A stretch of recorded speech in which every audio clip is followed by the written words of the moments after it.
ನಮಸ್ಕಾರ ವೀಕ್ಷಕರೇ, JBM ನ್ಯೂಸ್ಗೆ ಸ್ವಾಗತ. ನಾನು ವೀರೇಶ್ ಬಳಗೇರ. ಕರ್ನಾಟಕದಲ್ಲಿ ನೂತನ ನಾಯಕತ್ವ ಅಂದರೆ DK ಶಿವಕುಮಾರ್ ಸಾರಥ್ಯದಲ್ಲಿ ಒಂದು ನೂತನ ಸರ್ಕಾರ ರಚನೆ ಆಗಿದೆ. ಆದರೆ ರಚನೆ ಆದ ಬೆನ್ನಲ್ಲೇ ಖಾತೆಗಾಗಿ ಖ್ಯಾತೆ ಹಾಗೂ ಏನೋ ಸಚಿವ ಸಂಪುಟದಲ್ಲಿ ಸ್ಥಾನ ಲಭಿಸದೇ ಇರೋರು, ಅಸಮಾಧಾನ ಹೊಂದಿರುವಂಥ ಹಿರಿಯರು ಹಾಗೂ ಕಿರಿಯರು ಶಾಸಕರುಗಳ ಗಲಾಟೆ ಜಾಸ್ತಿ ಆಗ್ತಾಯಿದೆ. ಇದರ ಬೆನ್ನಲ್ಲೇ ನಿನ್ನೆ ಹಿರಿಯ ಸಚಿವರಾದಂಥ ರಾಮಲಿಂಗಾರೆಡ್ಡಿಯವರು ತಮ್ಮ ಒಂದು ಸಚಿವ ಸ್ಥಾನಕ್ಕೆ ರಾಜೀನಾಮೆಯನ್ನು ನೀಡಿದರು. ನಿನ್ನೆ ತಡರಾತ್ರಿ ಮುಖ್ಯಮಂತ್ರಿ DK ಶಿವಕುಮಾರ್ ಹಾಗೂ ಹಿರಿಯ ಸಚಿವರಾದಂಥ ರಾಮಲಿಂಗಾರೆಡ್ಡಿಯವರು ಸಾಕಷ್ಟು ಒಂದು ಚರ್ಚೆಯನ್ನು ನಡೆಸಿ ಅಸಮಾಧಾನವನ್ನು ಏನೋ ಒಂದು ಖಾತೆಗಾಗಿ ಒಂದು ಏನೋ ಬೇಡಿಕೆಯನ್ನು ಇಟ್ಟಿದ್ದರು, ಆ ಒಂದು ಅವರ ಒಂದು ಮನವೊಲಿಸುವಂಥ ಕೆಲಸವನ್ನು DK ಶಿವಕುಮಾರ್ ಮಾಡಿದ್ದಾರೆ. ಆದರೂ ಸಹ ಇನ್ನೂ ಗುಟ್ಟು ಬಿಡದ ಮಂತ್ರಿಗಿರಿಯನ್ನು ಒಂದು ಇದೆ. ಯಾಕಂದರೆ ಇನ್ನೂ ಸಹ ಅವರಿಗೆ ಯಾವ ಖಾತೆಯನ್ನು ನೀಡಿದ್ದಾರೆ ಏನು ಎಂಬುದು ಇನ್ನೂ ಕೂಡ ನಿಗೂಢವಾಗಿದೆ. ಅದರ ಬೆನ್ನಲ್ಲೇ ಇಡೀ ರಾಜ್ಯಾದ್ಯಂತ ಎಲ್ಲ ರೆಡ್ಡಿ ಜನಸಂಘದ ಪದಾಧಿಕಾರಿಗಳು, ರೆಡ್ಡಿ ಸಮಾಜ ಬಾಂಧವರು ಒಂದು ಪತ್ರಿಕಾಗೋಷ್ಠಿಯನ್ನು ನಡೆಸುವ ಮೂಲಕ ತಮ್ಮ ಸಮಾಜಕ್ಕೆ ಆಗಿರುವಂಥ ಅನ್ಯಾಯವನ್ನು ಪ್ರತಿಭಟಿಸ್ತಾ ಇದ್ದಾರೆ. ಹಾಗೆ ಇಂದು ಸಹ ರಾಮದುರ್ಗ ನಗರದಲ್ಲಿ ರೆಡ್ಡಿ ಸಮಾಜದ ತಾಲೂಕಾ ಘಟಕದ ಎಲ್ಲ ಅಧ್ಯಕ್ಷರು, ಉಪಾಧ್ಯಕ್ಷರು, ಕಾರ್ಯದರ್ಶಿಗಳು, ಮುಖಂಡರೆಲ್ಲ ಸೇರಿ ಸುದ್ದಿಗೋಷ್ಠಿಯನ್ನು ನಡೆಸಿ ಉತ್ತರ ಕರ್ನಾಟಕ ಭಾಗದ HK ಪಾಟೀಲ್ ಆಗಿರ್ಬೋದು, JS ಪಾಟೀಲ್ ಆಗಿರ್ಬೋದು, ಇನ್ನೂ ಅನೇಕ ರಾಯರೆಡ್ಡಿ, ಬಸವರಾಜ ರಾಯರೆಡ್ಡಿ ಆಗಿರ್ಬೋದು, ಸಾಕಷ್ಟು ಜನ ಹಿರಿಯ ಕಾಂಗ್ರೆಸ್ ಶಾಸಕರುಗಳಿದ್ದಾರೆ. ಅವ್ರಿಗೂ ಕೂಡ ಒಂದು DK ಶಿವಕುಮಾರ್ ಸಂಪುಟದಲ್ಲಿ ಸಚಿವ ಸ್ಥಾನ ನೀಡಬೇಕು, ನೀಡದೇ ಹೋದಲ್ಲಿ ನಾವು ರಾಜ್ಯಾದ್ಯಂತ ಪ್ರತಿಭಟನೆಯನ್ನು ಕೈಗೊಳ್ಳುತ್ತೇವೆ ಅಂತ ಹೇಳಿದ್ದಾರೆ. ಬನ್ನಿ ವೀಕ್ಷಿಸೋಣ. ರೆಡ್ಡಿ ಸಮುದಾಯಕ್ಕೆ ಸಚಿವ ಸಂಪುಟದಲ್ಲಿ ಅನ್ಯಾಯ, ಸೂಕ್ತ ಸ್ಥಾನಮಾನ ನೀಡದಿದ್ದರೆ ರಾಜ್ಯಾದ್ಯಂತ ಉಗ್ರ ಹೋರಾಟ, ಜ್ಞಾನೇಶ್ವರ್ ಮೇಲಪ್ಗೋಳ್ ಎಚ್ಚರಿಕೆ. ರಾಜ್ಯ ಕಾಂಗ್ರೆಸ್ ಸರ್ಕಾರದ ನೂತನ ಸಚಿವ ಸಂಪುಟದಲ್ಲಿ ರೆಡ್ಡಿ ಸಮುದಾಯದ ಶಾಸಕರಿಗೆ ಸೂಕ್ತ ಪ್ರಾತಿನಿಧ್ಯ ನೀಡಬೇಕು, ಇಲ್ಲವಾದರೆ ರಾಜ್ಯಾದ್ಯಂತ ಹಂತ ಹಂತವಾಗಿ ಉಗ್ರ ಹೋರಾಟ ನಡೆಸಲಾಗುವುದು ಎಂದು ರಾಮದುರ್ಗ ರೆಡ್ಡಿ ಸಮಾಜದ ಮುಖಂಡರುಗಳು ಎಚ್ಚರಿಕೆ ನೀಡಿದರು. ನಗರದ ಪ್ರೆಸ್ ಕ್ಲಬ್ನಲ್ಲಿ ನಡೆದ ಸುದ್ದಿಗೋಷ್ಠಿಯಲ್ಲಿ ಮಾತನಾಡಿದ ಅವರು, ಕಳೆದ 4 ದಶಕಗಳಿಂದ ಕಾಂಗ್ರೆಸ್ ಪಕ್ಷದ ನಿಷ್ಠಾವಂತ ಕಾರ್ಯಕರ್ತರು ಹಾಗೂ ನಾಯಕರಾಗಿ ಸೇವೆ ಸಲ್ಲಿಸಿರುವ ರಾಮಲಿಂಗಾರೆಡ್ಡಿ ಮತ್ತು HK ಪಾಟೀಲ್ ಅವರಿಗೆ ಸಚಿವ ಸಂಪುಟದಲ್ಲಿ ಸ್ಥಾನ ನೀಡದಿರುವುದು ಸಮುದಾಯಕ್ಕೆ ಮಾಡಿದ ಗಂಭೀರ ಅನ್ಯಾಯವಾಗಿದೆ ಎಂದು ಆರೋಪಿಸಿದರು. ಪಕ್ಷಕ್ಕಾಗಿ ದುಡಿದ ಹಿರಿಯ ನಾಯಕರು ಎಂದೆಂದಿಗೂ ಕಾಂಗ್ರೆಸ್ಗೆ ಕೆಟ್ಟ ಹೆಸರನ್ನು ತರುವ ಕೆಲಸ ಮಾಡಿಲ್ಲ, ಮಾಡುವುದಿಲ್ಲ. ಆದರೂ ಅವರ ಅನುಭವಿ ಹಾಗೂ ಜನಪರ ನಾಯಕರನ್ನು ಕಡೆಗಣಿಸಿರುವುದು ಬೇಸರದ ಸಂಗತಿ. ಸಚಿವ ಸಂಪುಟದಿಂದ HK ಪಾಟೀಲ್ ಅವರನ್ನು ಕೈಬಿಟ್ಟಿರುವುದು ಮತ್ತು ರಾಮಲಿಂಗಾರೆಡ್ಡಿ ಅವರಿಗೆ ಸೂಕ್ತ ಅವಕಾಶ ನೀಡದಿರುವುದು ಸಮುದಾಯದ ಭಾವನೆಗಳಿಗೆ ಧಕ್ಕೆ ತಂದಿದೆ ಎಂದು ಹೇಳಿದರು. ರೆಡ್ಡಿ ಸಮುದಾಯದ ರಾಜಕೀಯ ನಾಯಕರ ವಿರುದ್ಧ ಯಾವುದೇ ಕಪ್ಪು ಚುಕ್ಕೆಗಳು ಇಲ್ಲದಿದ್ದರೂ ಅವರಿಗೆ ಸಚಿವ ಸ್ಥಾನ ನಿರಾಕರಿಸಿರುವುದು ನೋವಿನ ಸಂಗತಿ. ಕಾಂಗ್ರೆಸ್ ಪಕ್ಷದಲ್ಲಿ ನಿಷ್ಠಾವಂತರಿಗೆ ಗೌರವ ಇಲ್ಲದಂತಾಗಿದೆ ಎಂಬ ಭಾವನೆ ಸಮುದಾಯದಲ್ಲಿ ಮೂಡಿದೆ ಎಂದು ಅವರು ತಿಳಿಸಿದರು. ರಾಜ್ಯದಲ್ಲಿ ಸುಮಾರು 80 ಲಕ್ಷ ಜನಸಂಖ್ಯೆ ಹೊಂದಿರುವ ರೆಡ್ಡಿ ಸಮುದಾಯಕ್ಕೆ ಕನಿಷ್ಠ 4 ಸಚಿವ ಸ್ಥಾನಗಳನ್ನು ನೀಡಬೇಕೆಂದು ಆಗ್ರಹಿಸಿದರು. ಅನ್ಯಾಯವನ್ನು ಕಾಂಗ್ರೆಸ್ ಹೈಕಮಾಂಡ್ ಕೂಡಲೇ ಸರಿಪಡಿಸಬೇಕು ಎಂದು ಒತ್ತಾಯಿಸಿದರು. ಮೊದಲ ಹಂತದಲ್ಲಿ ಕಾಂಗ್ರೆಸ್ ಹೈಕಮಾಂಡ್ಗೆ ಮನವಿಯನ್ನು ಸಲ್ಲಿಸಲಾಗುವುದು.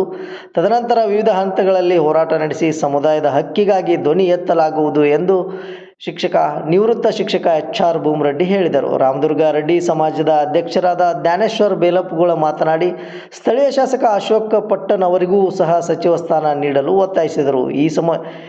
ಈ ಸುದ್ದಿಗೋಷ್ಠಿಯಲ್ಲಿ ರೆಡ್ಡಿ ಸಮುದಾಯದ ಮುಖಂಡರುಗಳಾದ ಗೋಪಾಲ್ ಸೌಸಿ, ರಮೇಶ್ ಅಣ್ಣಿಗೇರಿ, ಹನುಮಂತ ಹಂಚಿನಾಳ, BY ನಡುಮನಿ ಉಪಸ್ಥಿತರಿದ್ದರು. ವರದಿ ಶಬ್ಬೀರ್ ಜಕಾತಿ, JBM ನ್ಯೂಸ್.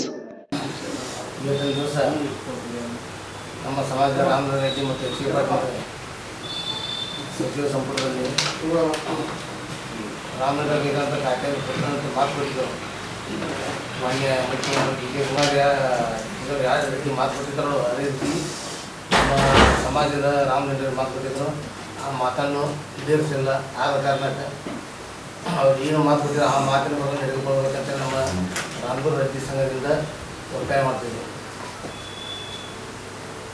ಮತ್ತು ಈಗಾಗಲೇ ಯಾವುದೇ ಅಧಿಕಾರಿಗೂ ಆಕ್ಷೇಪ ಪಡೆದಂಥ ನಮ್ಮ ರೆಡ್ಡಿ ಸಮಾಜದ ಮುಖಂಡರು ಅವರಿಗೂ HK ಪಾಟೀಲ್ ಸಚಿವ ಸ್ಥಾನದಲ್ಲಿ ಕೊಡಬೇಕಂತೇಳಿ ನಮ್ಮ ರೆಡ್ಡಿ ಸಂಘದಿಂದ ಒತ್ತಾಯ ಮಾಡಲಾಗಿದೆ. ಹಾಗೂ ಪ್ರೆಸ್ ಕ್ಲಬ್ಬಿನ ಅಧ್ಯಕ್ಷರಾದಂಥ ಮತ್ತು ವೇದಿಕೆ ಮೇಲೆ ಆಸೀನರಾಗಿರ್ತಕ್ಕಂಥ ಎಲ್ಲ ಗಣ್ಯಮಾನ್ಯರೇ, ಇಂದು ರೆಡ್ಡಿ ಸಮಾಜದಿಂದ ನಾವೆಲ್ಲರೂ ಇಲ್ಲಿ ಕೂಡಿದ್ದೇವೆ. ಆಗ ಈ ರೆಡ್ಡಿ ಸಮಾಜದಿಂದ ನಮ್ಮ ರೆಡ್ಡಿ ಮುಖ್ಯಸ್ಥರಿಗೆ ಸಚಿವ ಸಂಪುಟದಲ್ಲಿ ಸ್ಥಾನ ಸಿಗಬೇಕಾಗಿತ್ತು. ಆದರೆ ಆ ಸ್ಥಾನ ನಮ್ಮ ರಾಮಲಿಂಗಾರೆಡ್ಡಿ ಅವರಿಗೆ ತಮಗೆ ಬೇಕಾದಂಥ ಒಂದು ಖಾತೆ ಸನ್ಮಾನ್ಯ ಶ್ರೀ ಡಿ ಕೆ ಶಿವಕುಮಾರ್ ಅವರು ಕೊಡ್ತೀವಿ ಅಂತೇಳಿ ಆಶ್ವಾಸನೆ ಕೊಟ್ಟಿದ್ದರು ಮತ್ತು ಮಾತು ಕೊಟ್ಟಿದ್ದರು. ಆ ರೀತಿಯಾಗಿ ಅವರು ನಡೆದುಕೊಳ್ಳಲಿಲ್ಲ. ಆನಂತರ ಸನ್ಮಾನ್ಯ AICC ಅಧ್ಯಕ್ಷರಾಗಿರ್ತಕ್ಕಂಥ ಸನ್ಮಾನ್ಯ ಮಲ್ಲಿಕಾರ್ಜುನ ಖರ್ಗೆ ಅವರು ಸಹಿತ ಮತ್ತು ರಾಮಲಿಂಗಾರೆಡ್ಡಿ ಅವರು ಸಮಕಾಲೀನರು. ಆ ಒಂದು ಸಮಕಾಲೀನರಾದರೂ ಸಹಿತ ಅವರ ರಾಮಲಿಂಗಾರೆಡ್ಡಿ ಅವರ ಬಗ್ಗೆ ಖಾತೆಯ ಬಗ್ಗೆ ಸನ್ಮಾನ್ಯ ಮಲ್ಲಿಕಾರ್ಜುನ ಖರ್ಗೆ ಅವರು ಸಹಿತ ಅವರೊಂದು ಬೇರೆ ರೀತಿ ಹೇಳ್ತಾ ಇದ್ದಾರೆ. ಆದರೆ ಅದೆಲ್ಲ ಸನ್ಮಾನ್ಯ ಮುಖ್ಯಮಂತ್ರಿಗಳಾಗಿರ್ತಕ್ಕಂಥ ಶ್ರೀ ಡಿ ಕೆ ಶಿವಕುಮಾರ್ ಅವರಿಗೆ ಬಿಟ್ಟದ್ದು. ಆದರೆ ಡಿ ಕೆ ಶಿವಕುಮಾರ್ ಅವರನ್ನು ಕೇಳಿದಾಗ ಇಲ್ಲ, ಕೇಂದ್ರದವರೆಲ್ಲ ಮಾಡ್ಯಾರ, ಅದರೊಳಗೆ ನಮ್ದೇನು ಪಾತ್ರ ಇಲ್ಲ ಅಂತಕ್ಕಂಥ ಒಂದು ವಿಚಾರವನ್ನು ಅವರು ಹೇಳ್ತಾ ಇದ್ದಾರೆ. ಆದರೆ ಸುಮಾರು ವರ್ಷಗಳಿಂದ ರಾಮಲಿಂಗಾರೆಡ್ಡಿ ಅವರು ಬೆಂಗಳೂರು ನಗರದಿಂದ ವಿಜಯನಗರ ಮತ್ತು BTM ಲೇಔಟ್ನಿಂದ ಆರಿಸಿ ಬಂದು ಅವರು ಅಲ್ಲಿ ಅನೇಕ ಕಾರ್ಯಗಳನ್ನು ನಡೆಸ್ತಾ ಬಂದಿದ್ದಾರೆ. ಆದರೆ ಅವರು ನನ್ನ ಆತ್ಮಸಾಕ್ಷಿಯಾಗಿ ನನಗೆ ಬೇಡಿದ ಖಾತೆಯನ್ನು ಯಾವಾಗ ನಾನು ಕೊಟ್ಟಿಲ್ಲಪ್ಪ ಅಂತಂದಾಗ ನಾನು ಜಲ ಖಾತೆ ಮಿನಿಸ್ಟರ್ ಒಳಗೆ ನನಗೇನೂ ಅಲ್ಲೇ ಮಾಹಿತಿ ಇಲ್ಲ. ಅದು ನನ್ನ ಆತ್ಮಸಾಕ್ಷಿಯಾಗಿ ನಾನು ಸಚಿವ ಸ್ಥಾನವನ್ನು ಕೆಲಸವನ್ನು ಮಾಡಲಿಕ್ಕೆ ನನಗೆ ಆಗೋದಿಲ್ಲ. ಅದಕ್ಕೆ ಆ ಒಂದು ವಿಚಾರವನ್ನು ಇಟ್ಟುಕೊಂಡು ಅವರು ರಾಜೀನಾಮೆ ಕೊಟ್ಟಾರ.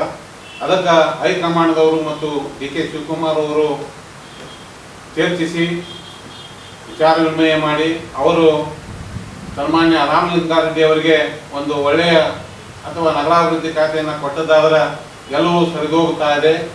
ಮತ್ತು ಈಗಾಗಲೇ ಡಿ ಕೆ ಶಿವಕುಮಾರ್ ಅವರು ಸುಮಾರು ನಿನ್ನೆ 12 ಗಂಟೆಯಿಂದ ರಾತ್ರಿ 2 ಗಂಟೆವರೆಗೆ ಶ್ರೀ ರಾಮಲಿಂಗಾರೆಡ್ಡಿ ಅವರನ್ನು ಭೇಟಿಯಾಗಿ ವಿಷಯವನ್ನು ಚರ್ಚೆ ಮಾಡಿ ಅದರೊಳಗೆ ರಾಮಲಿಂಗಾರೆಡ್ಡಿ ಅವರು ಸಹಿತ ಒಪ್ಕೊಂಡಾರ. ಆನಂತರ ಅವರು ಸಹಿತ ಕನ್ವಿನ್ಸ್ ಮಾಡಿ ಹೇಳಿದ್ದಕ್ಕೆ ಅವರು ಯಾವುದೂ ಎಲ್ಲ ಸರಿದೋಗುತ್ತದೆ ಅಂತಕ್ಕಂಥ ಒಂದು ಮಾತನ್ನು ಹೇಳಿದ್ದಾರೆ. ಈಗಾಗಲೇ ಸನ್ಮಾನ್ಯ ಶ್ರೀ ಸುರ್ಜೇವಾಲ ಅವರನ್ನು ಭೇಟಿಯಾಗ್ಯಾರ. ಅದಕ್ಕೆ ಒಂದು ಕೊಡು ನಿರೀಕ್ಷೆ ಇದೆ ಅಂತಕ್ಕಂಥ ಒಂದು ಮಾತನ್ನು ನಾವು ಹೇಳ್ಬೋದು. ರೆಡ್ಡಿ ಸಮಾಜದಿಂದ ನಮ್ಮ ಈ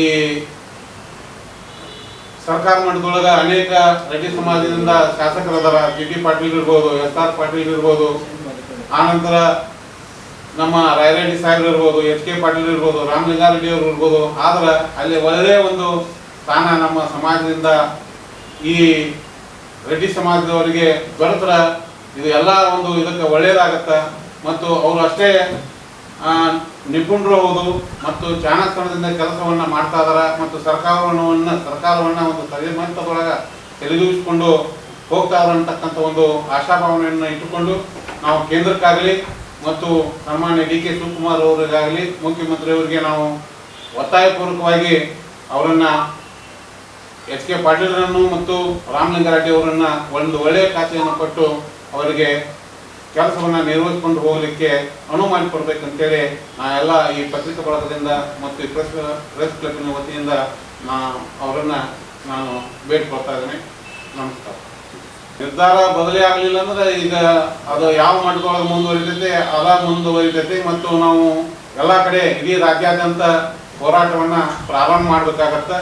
ಮತ್ತು ಈಗಾಗಲೇ ನಾವು ರಾಜ್ಯ ಸರ್ಕಾರದ ಮಟ್ಟಕ್ಕೆ ಬೆಂಗಳೂರಿಗೆ ಹೋಗಿ ಅಲ್ಲಿ ನಾವು ಪ್ರತಿಭಟನೆ ಮಾಡಿ ನಾವು ರಾಮಲಿಂಗಾರೆಡ್ಡಿ ಅವರನ್ನ ಮತ್ತು HK ಪಾಟೀಲರನ್ನ ನಾವು ಕೈ ಬಲಪಡಿಸಬೇಕಂತ ಒಂದು ವಿಚಾರ ನಮ್ಮದಾಗೈತೆ ಅಂತೇಳಿ ನಾ ಈ ಮಾತಿನ ಸಂದರ್ಭದಲ್ಲಿ ತಮಗೆ ಹೇಳಲಿಕ್ಕೆ ಇಷ್ಟಪಡ್ತಾ ಇದ್ದೇನೆ.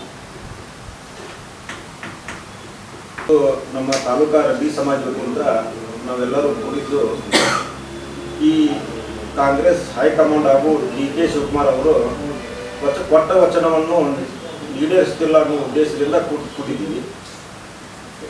ರಾಮಲಿಂಗಾರೆಡ್ಡಿ ಅವರು ಸಿದ್ದರಾಮಯ್ಯ ಅವರ ಚೀಫ್ ಮಿನಿಸ್ಟರ್ ಆಗೋದ್ನಾಗ ಸಾರಿಗೆ ಸಚಿವರು ಕೊಟ್ಟಾಗ ಅವರು ಆಗಲೇ ನಾ ಈ ಸಾರಿಗೆ ಸಚಿವ ಈಗಾಗಲೇ ನಾನು ಮಾಡಿದ್ದೀನಿ, ಇದನ್ನು ವಲ್ಯ ಅಂತ ಅವರು ಖಡಾಖಂಡಿತವಾಗಿ ಹೇಳಿದಾಗ ಡಿ ಕೆ ಶಿವಕುಮಾರ್ ಅವರು ಹಾಗೂ ಅವರು ತಮ್ಮ ಡಿ ಕೆ ಸುರೇಶ್ ಅವರು ಇಬ್ಬರು ಅವ್ರ ಮನೆಗೆ ಹೋಗಿ ನಾ 2.5 ವರ್ಷ ಆದ ನಂತರ ನಾವು ಈ ನಿಮ್ಮ ಬೆಂಗಳೂರು ಅಭಿವೃದ್ಧಿಯನ್ನೇ ನಿಮಗೆ ಕೊಡ್ತೀವಿ, ಅವಾಗ ಆ ಖಾತೆ ನಿಮಗೆ ಕೊಡ್ತೀವಿ, ಇದೊಂದು ಸಲ ನೀವು ಮಾಡ್ಕೊಂಡು ಹೋಗ್ರಿ ಅಂತೇಳಿ ಒಂದು ವಚನವನ್ನು ಕೊಟ್ಟು ಅವಾಗ ಅವ್ರನ್ನ ಒಪ್ಪಿಸುವಂಥ ಕೆಲಸವನ್ನು ಮಾಡಿದ್ರು. ಈಗ ಡಿ ಕೆ ಶಿವಕುಮಾರ್ ಅವರು ತಮ್ಮ ಚೀಫ್ ಮಿನಿಸ್ಟರ್ ಕೊಡ್ತೀರಿ ಅನ್ನೋ ಅಂತಂದಾಗ ಅದನ್ನು ಬೆನ್ನತ್ತಿ ತಮ್ಮ ಚೀಫ್ ಮಿನಿಸ್ಟರ್ ವಚನ ಭ್ರಷ್ಟ ಸಿದ್ದರಾಮಯ್ಯ ಅವರು ವಚನ ಭ್ರಷ್ಟತನ ಮಾಡಬಾರ್ದು, ಕೊಡಬೇಕು ಅಂತೇಳಿ ಒತ್ತಾಯ ಮಾಡಿ ಹಂಗೆ ತಾವು ಚೀಫ್ ಮಿನಿಸ್ಟರ್ ತಗೊಂಡು ಅದೇ ಥರನೂ ಅವರು ವಚನ ಭ್ರಷ್ಟ ಆಗ್ತಾರೆ ಅಂತೇಳಿ ನಮ್ಮ ಇದರ ಪ್ರಕಾರ ಹೇಳ್ತೀವಿ. ಈಗ ಬೆಂಗಳೂರು ಸೈಡು ಮಂಡ್ಯ ಸೈಡು ಹೆಂಗೆ ಒಕ್ಕಲಿಗ ಸಮಾಜ ಸದೃಢವಾಗಿದೆಯೋ ಉತ್ತರ ಕರ್ನಾಟಕದಲ್ಲಿ ರೆಡ್ಡಿ ಸಮಾಜನೂ ಅಷ್ಟೇ ಬಲಾಢ್ಯವಾಗಿದೆ. ಆ ರೆಡ್ಡಿ ಸಮಾಜ ಎಷ್ಟು ಬಲಾಢ್ಯ ಆಗಿದೆ ಅಂತ ಅನ್ನೋದನ್ನು ಈ ಒಂದೇ ಅವ್ರು ಮಿನಿಸ್ಟರ್ ಕೊಡಲಿಲ್ಲ ಅಂದರೆ ಎಲ್ಲರೂ ಅದನ್ನು ಇಡೀ ರಾಜ್ಯಾದ್ಯಂತ ತೋರಿಸ್ಬೇಕಾಗತ್ತೆ. ಇನ್ನು ನಮ್ಮ ಸಮಾಜದಲ್ಲಿ ಇನ್ನೂ 4-5 ಜನ ಇದ್ದಾರೆ, ಎಚ್ ಕೆ ಪಲ್ರು ಇದ್ದಾರೆ, GS ಪಲ್ರು ಇದ್ದಾರೆ, ಎಲ್ಲರಿಗೂ ನಾವು ಮಿನಿಸ್ಟರ್ ಕೊಡಬೇಕು ಅಂತ ಅವ್ರನ್ನ ರಿಕ್ವೆಸ್ಟ್ ಮಾಡ್ಕೊತಿದ್ದೀವಿ. ಹಾಗೂ ನಮ್ಮ ಸಮಾಜದ ಹಿರಿಯರಾದಂಥ ರಾಮಲಿಂಗಾರೆಡ್ಡಿ ಅವರಿಗೆ ಇಡೀ ಕರ್ನಾಟಕದಾದ್ಯಂತ ರೆಡ್ಡಿ ಸಮಾಜ ಅವ್ರ ಬೆನ್ನಿಗಿದೆ. ಆದ್ದರಿಂದ ಅವ್ರಿಗೆ ನೀವು ಮಾತು ಕೊಟ್ಟ ಪ್ರಕಾರ ಅವ್ರಿಗೆ ಯಾವ ಖಾತೆ ಕೊಡ್ತೀನಿ ಅಂತ ಹೇಳಿದರೆ ಆ ಖಾತೆ ಕೊಡಬೇಕಂತೇಳಿ ತಮ್ಮಲ್ಲಿ ನಾನು ವಿನಂತಿಸ್ಕೊಳ್ತಾ ಇದ್ದೀನಿ ಡಿ ಕೆ ಶಿವಕುಮಾರ್ ಅವರ ಹತ್ರ. ಅದೇ ರೀತಿ ನಮ್ಮ ತಾಲೂಕಿನ ಶಾಸಕರಾದಂಥ ಅಶೋಕ್ ಪಟ್ಟಣ್ ಅವ್ರನ್ನು 3 ಸಲ ಆರಿಸಿ ಬಂದಿದ್ದಾರೆ, ಅವ್ರ ತಂದೆಯವರು ಆರಿಸಿ ಬಂದಿದ್ದಾರೆ, ಅವ್ರ ತಾಯಿಯವರು ಆರಿಸಿ ಬಂದಿದ್ದಾರೆ. ಅವರು ಮಿನಿಸ್ಟರ್ ಕೊಡ್ಬೇಕಂತ ಕೇಳ್ತಾ ಇದ್ದಾರೆ. ಅವ್ರಿಗೂ ನಾವು ಮಿನಿಸ್ಟರ್ ಕೊಡ್ಬೇಕಂತ ನಮ್ಮ ತಾಲೂಕಿನ ಎಲ್ಲ ಸಮಾಜ ಇರ್ತಿದ್ದಾರೆ. ಅವರು ಆ ವಿಷಯನೂ ನಾನು ತಮ್ಮಲ್ಲಿ ಹತ್ರ ರಿಕ್ವೆಸ್ಟ್ ಮಾಡ್ಕೊತಾ ಇದ್ದೀನಿ. ಹೇಳಿ